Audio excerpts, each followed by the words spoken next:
স্বাধীনতা উপলক্ষে দেখো, স্বাধীনতা যারা এনেছে সংগ্রামী, তারা তো নিজের রক্তের বিনিময়ে, জীবনের বিনিময়ে আমাদেরকে স্বাধীনতা দিয়েছে। আমরা সেটা সেইভাবে সম্মানের সাথে পালন করে আসছিলাম। আমরা ভারতবাসী, ভারতবর্ষের একটা অংশ পশ্চিমবাংলা। আমরা বাংলায় কথা বললেও কিন্তু সবাইকে খেয়াল রাখতে হবে, আমরা ভারতেরই অংশ, ভারতবর্ষের নাগরিক আমরা। কিন্তু কিছু রাজনৈতিক দল যেটা এটাকে কালিমা লিপ্ত করছে, এতদিন কিন্তু এই বাংলা ভাষা, বাংলা কথা, স্বাধীনতা দিবসের এইসব ঋষি মহারিষিদের নিয়ে কোনো রকম কোনো কথা হয়নি। বাম জামানা গেছে, কংগ্রেস গেছে, কিন্তু কোনো দিন কোনো কথা হয়নি। এখন এই তৃণমূল সরকার এসেছে বলে এবং দিদি ভালো কাজ করছে বলে তার পিছনে লেগে পড়েছে বিজেপি সরকার। এবং সেটা হচ্ছে শুভেন্দু অধিকারীকে এই পশ্চিমবাংলা রেখেছে কালিমা লিপ্ত করার জন্যে, সেই হিন্দু মুসলিম এবং বাংলাকে ভাগ করার জন্যে উঠে পড়ে লেগেছে। তো আজকের এই স্বাধীনতা দিবস বলে আমি একটাই কথা বলবো, যারা জীবন দিয়ে আমাদের স্বাধীনতা এনেছে, আমরা দরকারের জীবন দিয়ে সেটাকে রক্ষা করার চেষ্টা করবো। কিন্তু কোনো এই অরাজনৈতিক দল যারা ভাইয়ে ভাইয়ে ঝামেলা লাগায়, যারা সংসারে ঝামেলা লাগায়, যারা দুই ভাই, একজন হয়তো একজন দুই ভাই পাশাপাশি আছে, একজনকে তৃণমূলের হয়ে লাগাচ্ছে, একজনকে বিজেপির ভাইয়ে ভাইয়ের সমস্যা লাগাচ্ছে। এবং আমাদের যে আমরা এত বছর ধরে, আমি যেখানটায় আমার এখানে বাড়ি, সেখানে আমি একঘর মুসলিম, তা আজকে 40 বছর আমি এখানে বাস করছি। সুখে দুঃখে তারাই আমার প্রতিবেশী। আজকে হঠাৎ করে শুনছি কি লুঙ্গি পরলে তারা রোহিঙ্গা, বাংলায় কথা বললে তারা রোহিঙ্গা, পরিযায়ী শ্রমিকরা বাইরে কাজ করতে গেছে, পরিশ্রমের সাথে তারা কাজ করছে, তারা নাকি রোহিঙ্গা। এটা কে করাচ্ছে, কারা করছে? বাংলার মানুষের বুদ্ধি আছে, তারা বুদ্ধি বিবেচনা দিয়ে বুঝুক যে আমরা বাংলাকে কোনো মতে ভাগ করতে দেব না, আমরা বিজেপির খপ্পরে পড়বো না, তাদের এই মিথ্যাচারের পিছনে থাকবো না। তারা কিন্তু এটাকে ক্ষতি করার চেষ্টা করছে, এটাই তাদের একমাত্র উদ্দেশ্য। তার কারণ দিদি উন্নয়ন করছে, মমতা ব্যানার্জি উন্নয়ন করছে প্রচুর। সে মন্দিরে টাকা দিচ্ছে, সে মসজিদে করছে, উন্নয়ন করছে, কবরখানাতে উন্নয়ন করছে, Kanyashree, Rupashree, school, mid day meal, সাইকেলে তো আজকে সাইকেল নিয়ে বাচ্চা কাচ্চা পড়তে যাচ্ছে, কত রকমের সুবিধা অসুবিধে। তো সেখানে সেই অসুবিধাগুলোকে দিদি চেষ্টা করছে যাতে পুরোটা না পারলেও কিছুটা ঠিক করা যায়। আজকে 2 টাকা দামের চাল জীবনে মানুষ ভাবতে পেরেছে? কেউ না খেয়ে নেই, বাংলায় মানুষ না খেয়ে নেই, সবার ঘরে তরকারি থাক না থাক, মাছ মাংস না থাক, চাল আছে, তারা যেভাবে দুটো খেয়ে পড়ে বাঁচছে।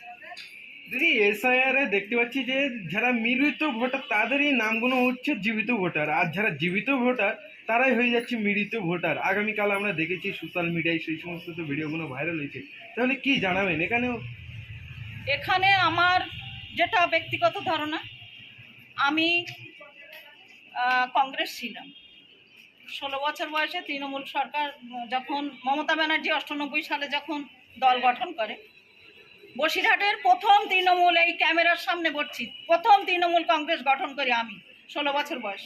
আমার হাজব্যান্ড সাপোর্টে ছিল এবং আমি করি। জ্যোতিপ্রিয় মল্লিকের হাত ধরে আমরা 10 জন এখানে প্রথম তৃণমূল দল গঠন করি, মানে দলে আসি, প্রথম আমরা এখানে প্রতিষ্ঠা। আজকের এত বছর দল করছি, আমি একজন সোশ্যাল ওয়ার্কার, তৃণমূল নেত্রী, কিন্তু আমি বিনা টিকিটে দল করি। তার কারণ মানুষের সেবা করতে গেলে কোনো স্টেজ প্ল্যাটফর্ম লাগে না। সেইনা মণ্ডল ফাউন্ডেশনই যথেষ্ট, আমার পার্সোনাল যতটুকু ক্ষমতা ততটুকু করি, কোনো এনজিও না, আমার নিজের প্ল্যাটফর্মে যথেষ্ট, সেখানেই মানুষের সেবা করি। অনাথ আশ্রমে, এই এতিমখানা, এই বৃদ্ধাশ্রমে অনেক কিছুর সাথে আমি যোগাযোগ করি এবং সেগুলোতে আমার নিজেরও পার্সোনাল আছে। তো সেখানে একটা কথা বলবো সেই জায়গা থেকে, যে আমার ব্যক্তিগত অভিজ্ঞতা থেকে আমি কথা বলছি, সেটা হচ্ছে কিছু ভুয়ো খবর আছে, যে ইউটিউব চ্যানেল অনেকে অনেক কিছু করছে, তো তার সেখানে কিছু ভুয়ো খবর আছে। যারা তৃণমূলের হয়ে কাজ করে তারা তৃণমূলের হয়ে কথা বলে, যারা বিজেপির হয়ে কথা বলে তারা বিজেপির হয়ে কাজ করে, তারা তাদের হয়ে কথা বলে।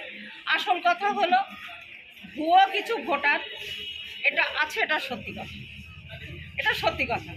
এটা কোনো একটা রাজনৈতিক দল অসাধু উপায়ে এটাকে তাদেরকে নামে করেছে, যেটা যথাযথ যদি চিরুনি তল্লাশি হয় ধরা পড়ে যাবে সব।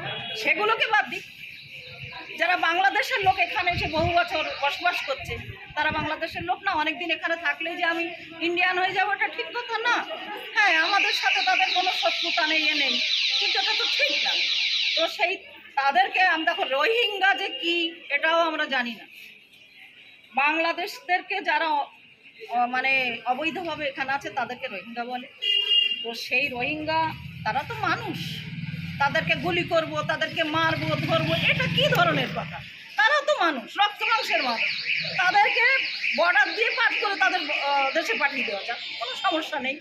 তো এখানে এই যে মৃত ভোটারদেরকে তালিকায় এনেছে, কিছু অসাধু উপায়ে কিছু করেছে, রাজনীতির কিছু ছেলেপিলে এগুলো করে, এগুলোকে তো সত্যিকারের যদি এ হয় ধরা পড়ে যাবে, সেগুলোকে বাদ দিয়ে তো, এ তো চিন্তার কিছু নেই। ধন্যবাদ।